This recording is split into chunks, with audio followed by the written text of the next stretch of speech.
What is up, everybody? Welcome back to the Let's Dig Into That podcast. This is a proclamation, a calling to connect. Our mission is to remain honest and curious, to promote intentional connection through meaningful conversations. And who do I? Yeah. Who do I do that with? I do that with the sire of sneakers, the beauty with bangs and a banging body. That's Jordan, everybody. What's up, baby? Bangs. Bangs and a banging body. Oh, a little sneaker shout out. That's right. Yeah, I'm thinking about I'm looking at them right now. They're sick. Little orange and pink. They are. Nike Air Max, yeah. Toot, guess who got them for me? That would be my smoking hot vessel of sensitivity, the coach with the follow through. Ladies and gentlemen, JT. Woo! Ooh. What's up, everybody? So, I do all the editing. This is our 11th episode. Production team. Every time we record one of these, I then spend some time taking out the hums and the ims and the whatever. Yep. The bodysuit malfunction. And you know what I noticed yesterday when I was editing our 10th episode? I listened back to these episodes in their entirety. And every single time I notice one or a few things that you said while I was sitting next to you that completely went over my head. Just didn't even hear it. One or two so I'm about 30. If we're talking about like listening and being present in the moment, you're gonna win this chat.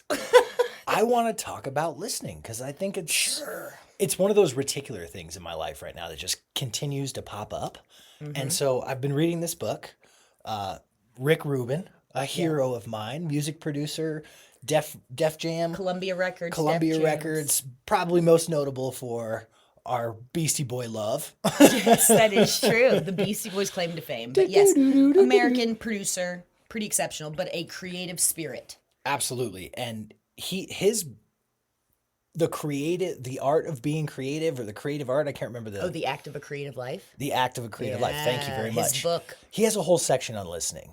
And there was one particular thing that he said that just got my mind running, racing. And so I want to share that with you right now. This is from Rick Rubin's book.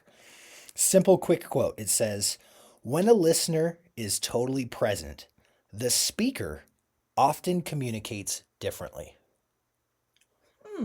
Yeah. What does that mean to you? Because I went off on this whole thing of wow, if someone who's communicating with me is trying to tell me something and they don't get the perception that I'm actively listening to them, it changes the complete meaning of what they're trying to tell me. They're going to change course. Morph their delivery. And so not only am I not hearing the message, but they've changed the message. How insane is that? Rick Rubin is terrified. It is insane. And I think about if somebody's not giving me, I'm actively engaged listening to you at this moment, I could see how gesturing or raising your voice and things of that you would alter to try to get the attention you seek. Absolutely.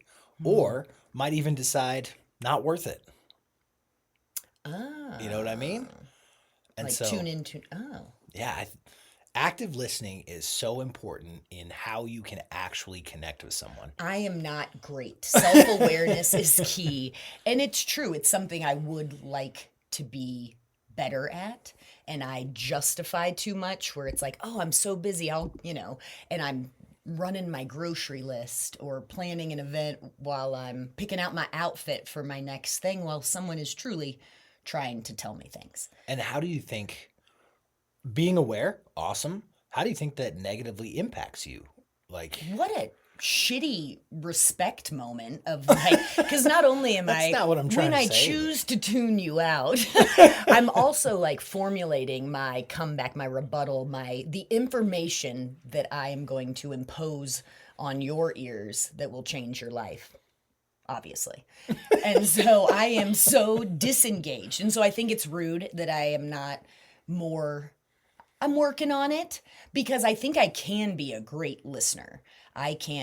Our in-house kind of slogan is I'll put that in my wagon. Right. You don't need to carry really stressful day, lots of emotions. And it's just kind of, that's your term. Family relationship, in your household. family of how you say. Yeah, put that in my wagon. I'm going to tote that around for you. But it's also your cue where I'm actively listening. Just unload on me. That is a good example of when you are I'm in very an emotional engaged. place. I can take the weight in my Yeah, wagon. and so that's almost like your cue in your family. I'm sure you notice when you're like, she is not with me at all. And yeah, not intentional I know that, but all the time. it's Sometimes, also kind of funny. Wasn't there an RBG quote that you loved? oh, dyslexia. That was Yes, a I know marriage what quote. you're. Yes, that was a marriage quote. I think it was documentary Yeah. that her key takeaway, Ginsburg takeaway for a healthy marriage was like momentary or occasional deafness. Yeah, that was what she You said. being able, and so I think we both watched the wisdom come out of her mouth, and so we have adopted that. And I think, yeah, it's the connection that we're looking for is based on me letting you say what you want to say, and to your Rick Rubin point, the way you want to say it. Absolutely. I mean, you have to let someone communicate with you the way that they wanted to approach you. And if you're not ready to listen, we're losing everything here. And communication and connection are so crucial to any Yeah, relationship. we beat And that horse. yes, we do. But this made me think of when I was still working residential care, I had this young man who had the quickest trigger I've ever seen in my life. Like he would just lose his temper and it was full bore And could be throwing over in tables. And it was sometimes because I asked him to hurry up. sad. And, Oh, it could be the things like that. And littlest. we made a lot of progress with this particular young man in my time there, but a lot of it came through one, active listening, but I think that that goes deeper than just what happens in your ears. Because what I noticed about this young man was that he stuttered. And when he was about to have an outburst, toss a desk and freak out, you could see it building in him, and more than his The body body language, language. but even more than that, his communication started being He's having a flustered, breakdown. That's and he would sad. start stuttering. And unfortunately, that stutter pretty meant we're there. He's gonna flip. Imminent. Yeah. But heat. the punchline here is I was able to communicate that with this young man and say, look, I know when you're about to flip because you start to stutter. And I know you're ready to talk about it when you stop. And that progress that we made, like a lot of people look at progress as, does this person still throw desks? Yeah, How often? but Frequency. much less That often. information, that knowledge empowered him to be like, oh, shoot. And it Feel that a coming. And it all just came from being perceptive and listening actively to this individual and using all of my senses. And that's really what I want to talk about with listening is like, first off, Yeah. I like it. First off, I want to give some more information to people. There's this amazing scholarly article that I read about listening in preparation for this podcast. It was a study that they did over in Edinburgh, Scotland for the duration of 10 plus years. And what they found is that people, when they're listening, really don't retain as much information as we think. In fact, the study said we take in 10% of what we read, we take in 50% of what we read and see. Does that make sense? Yes. But 90%, we take in 90% of what we gather when we are actively engaged in something. So the study arguing that if you nod, if you acknowledge, you're active, your behaviors reflect that I'm engaged.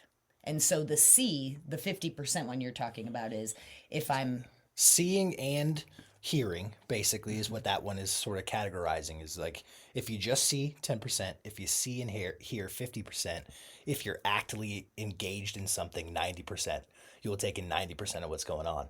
You're only missing 10%.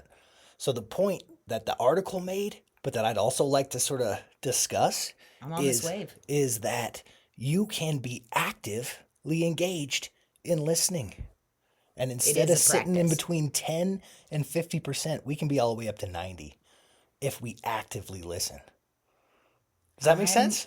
I'm with you. I think I have followed you from tip to tail here. Because if you read an instruction manual to assemble a piece of furniture, Yeah. 10%, like actively building this piece of furniture, you are going to be able to build a second lickety split. You are so much more. So your argument is that listening is an action that should be included Absolutely. and ranked. And it's tricky.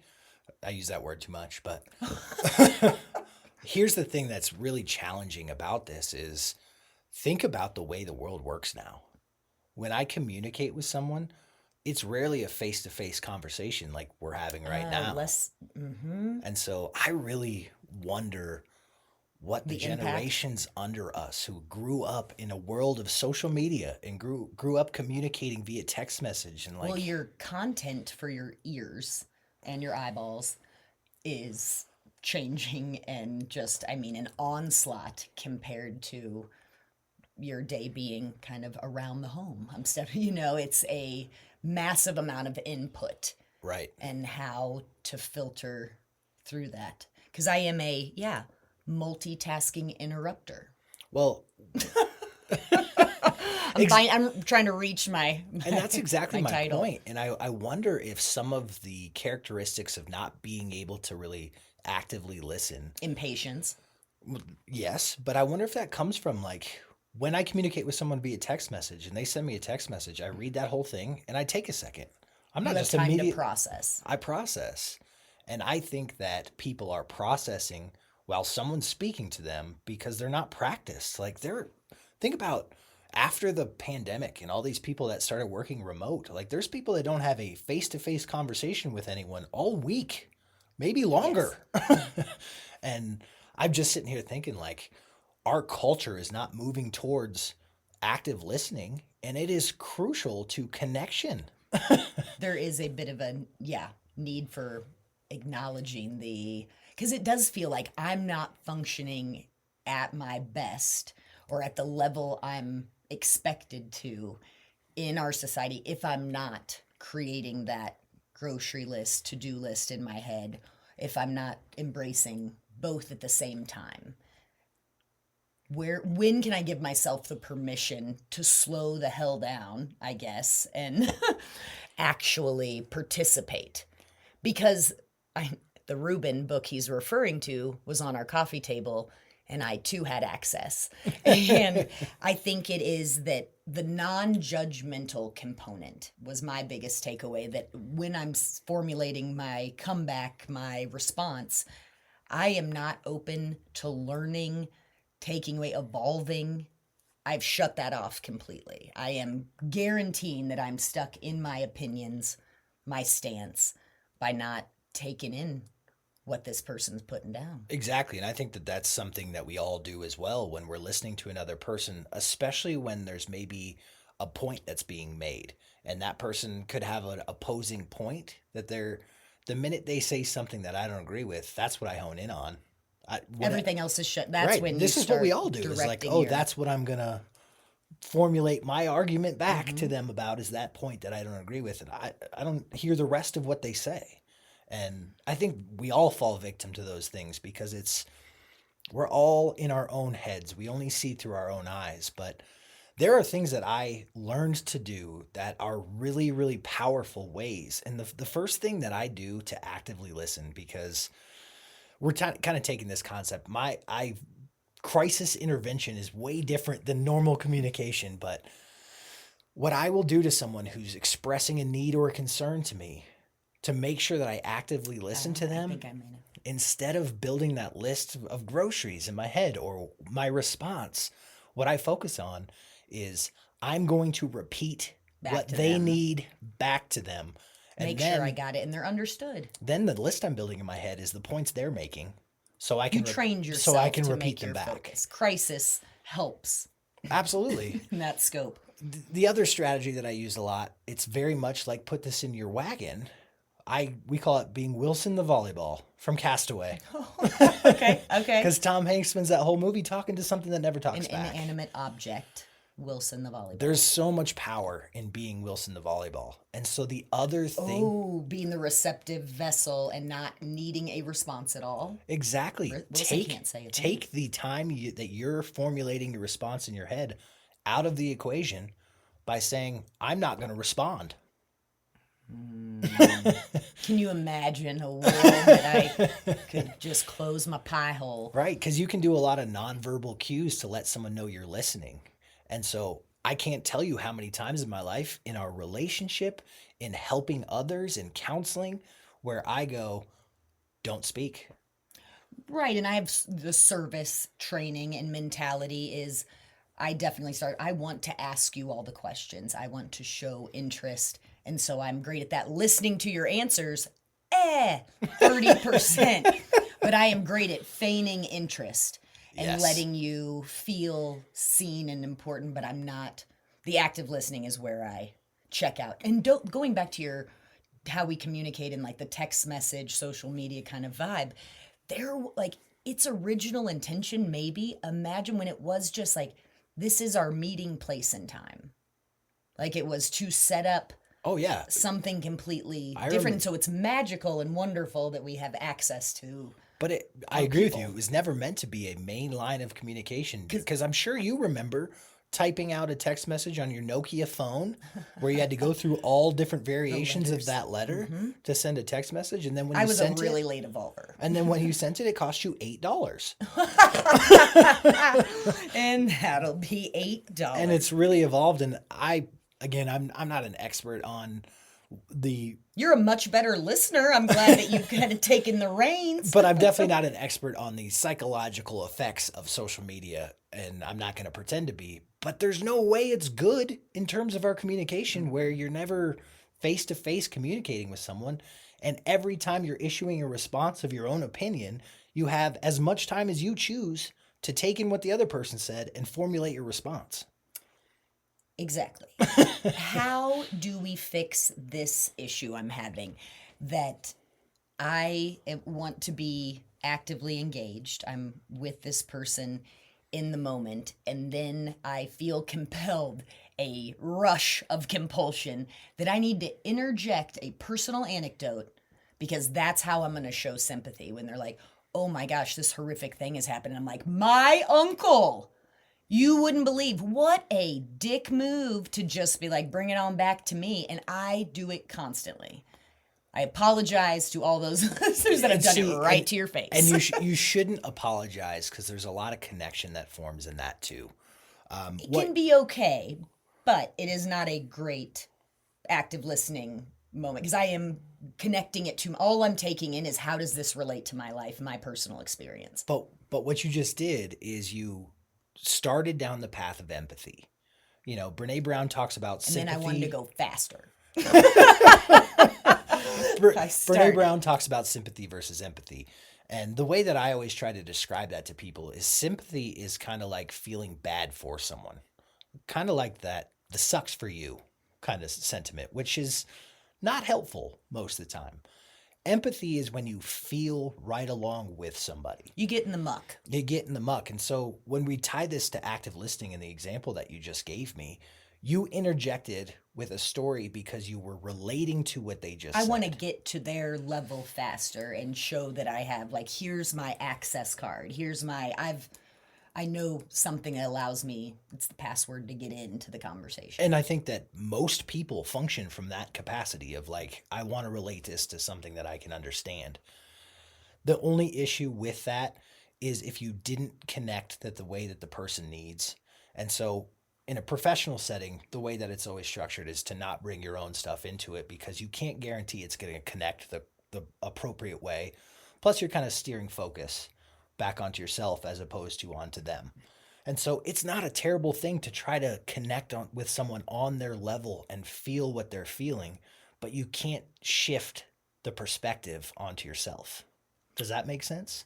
Yes. So I wouldn't say like do away with that or like work hard to get that out of your system because there's a lot of power that comes from the connection that you can create there. True. So as I don't need to interrupt 6 times as they're told to get all the anecdotes out. I feel I need an urgency of my delivery. And I would say that it's actually more powerful and you actually build a stronger bond of connection with someone when your words are directed towards how they feel as opposed to how you feel. Because what you're doing is you're taking their feeling away and putting it on yourself, which again shows that you guys can connect Not a terrible thing all the time, but if you can say something along the lines of, "Man, I don't even know what to say. I just wish there was something I could do that could make you feel better." That has such more of a connection power and role models your empathy more than making it about yourself. Said uncle. Exactly. So kind of opens a perfect opportunity for the workplace, yes, but also relationship of how do you listen? How do you know with me, the unpredictable force of words, when I am at all interested in your solution? Because an unsolicited solution, or when I need you to be the sounding board vessel of my disdain.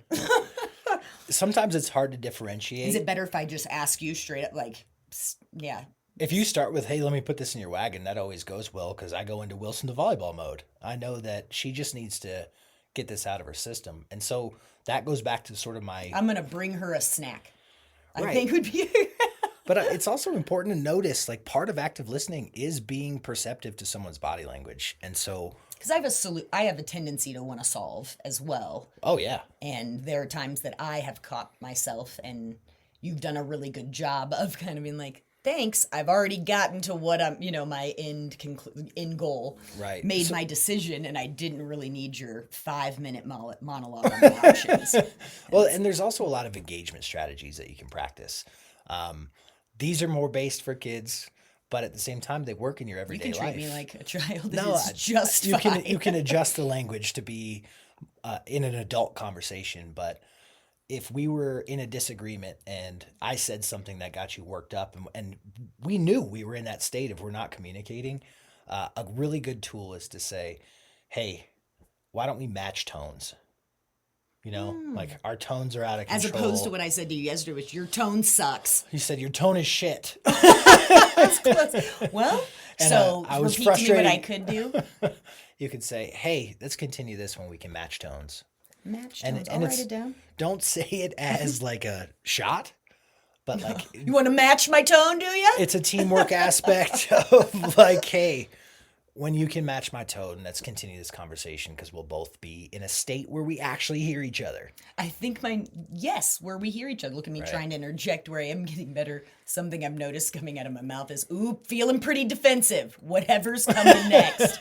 And that's huge. That's What a a great step. it is. What a great and this is not an Attack Jordan podcast. This is a This is a zone I'm comfortable. I remember one of our mutual great girlfriends that she was like, "Hey, squirrel, rein it in."